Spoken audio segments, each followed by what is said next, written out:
ہمارے دیہاتوں میں ایک رسم چلتی ہے، رسم وکھالا، شاید آپ کے شہر میں نہ ہو اور اس کی کوئی اور صورت یہاں پائی جا رہی ہو۔ وہ یہ ہوتا ہے کہ جب بیٹی کی شادی کرتے ہیں تو اس کو جو جہیز دینا ہوتا ہے وہ چار پائیوں کے اوپر بچھا دیتے ہیں، اور ایک خاتون کو کہتے ہیں جاؤ پورے محلے کی خواتین کو بتاؤ کہ ہماری بیٹی کا جہیز دیکھ جائیں، اور پھر محلے کی ساری خواتین آتی ہیں اور وہ دیکھتی ہیں۔ اچھا، دیا تو اپنی بیٹی کو ہے، محلے کی خواتین کو ہم دکھا رہے ہیں صرف داد وصول کرنے کے لیے۔ کل چوپالوں میں تذکرے ہوں کہ واہ واہ سیٹھ صاحب نے، چودھری صاحب نے،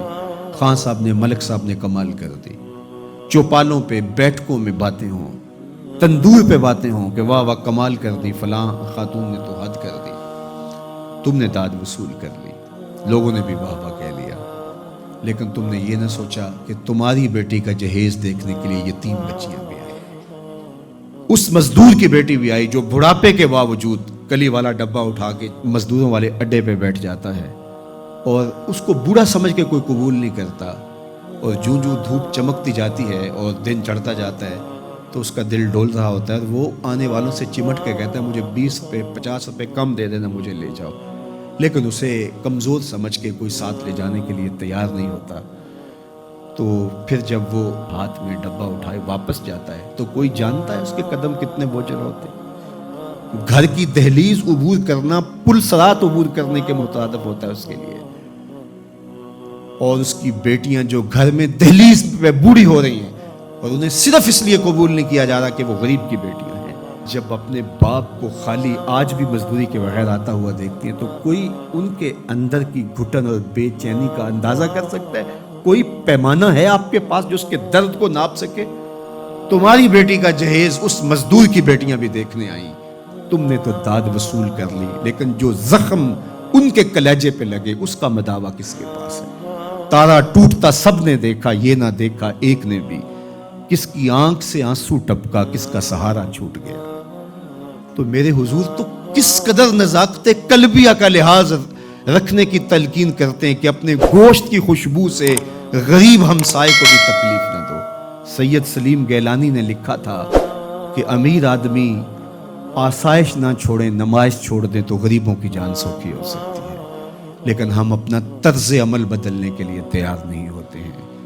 آج جو ایلیٹ کلاس کا طرز زندگی ہے اس نے غریبوں کی زندگی کو اور اوکھا کر دیا ہے۔ میرے حضور کو میرے رب نے اختیار دیا کہ اگر آپ چاہیں تو یہ بتا مکہ سونے اور چاندی کا بن جائے، لیکن حضور نے فرمایا نہیں، کہ میں جو ہے وہ فقر کی زندگی کو اختیار کرتا ہوں۔ آج غریب حضور کو دیکھ کر کے ایک تسکین پا جاتا ہے، اور اگر حضور کی سیرت کا یہ عنوان ہمارے سامنے نہ ہوتا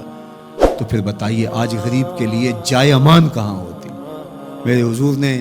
غریب کے دکھ مٹانے کے لیے ایک جملہ ارشاد کیا، سنیے ذرا، کیا حکمت والے نبی ہیں۔ فرمایا کہ جو اللہ کے دیے گئے تھوڑے رزق پہ راضی ہو گیا، کہ میرے بندے تجھے ضرورت تھی تو پھر بھی میرے پہ راضی ہو گیا، تجھے بچوں کے لیے فیس چاہیے تھی، تجھے سر چھپانے کے لیے مکان چاہیے تھا، تجھے 3 وقت کا کھانا چاہیے تھا، تجھے بیمار بچوں کے لیے دوا چاہیے تھی، لیکن تو پھر بھی راضی ہو گیا کہ میرے مالک نے مجھے جس حالت میں رکھا ہے میں واہ واہ خوش ہوں۔ تو جو اللہ کے دیے تھوڑے رزق پہ راضی ہو گیا، اس کو تو ضرورت تھی پھر بھی راضی ہو گیا، بندے مجھے تو تیرے عملوں کی ضرورت بھی نہیں ہے تو میں تیرے تھوڑے عملوں پہ راضی ہو جاؤں گا۔ اور دوسرا پہلو کیا؟ جو اللہ کے دیے زیادہ رزق پہ بھی راضی نہیں ہوا،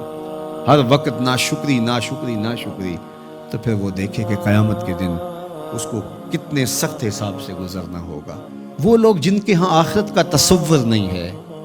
وہ اس دنیا کو ہی سب کچھ سمجھتے ہیں، وہ تو آنکھیں بند ہوگی تو پتہ چلے گا کہ آخرت تھی یا نہیں، لیکن جن کا آخرت کا تصور موجود ہے ان کو یہ زیبا نہیں ہے کہ اپنی آخرت بارے میں کچھ نہ سوچیں۔ تو اللہ مجھے آپ کو حضور کی سیرت کے سانچے میں زندگیاں ڈھال دینے کی توفیق عطا کرے۔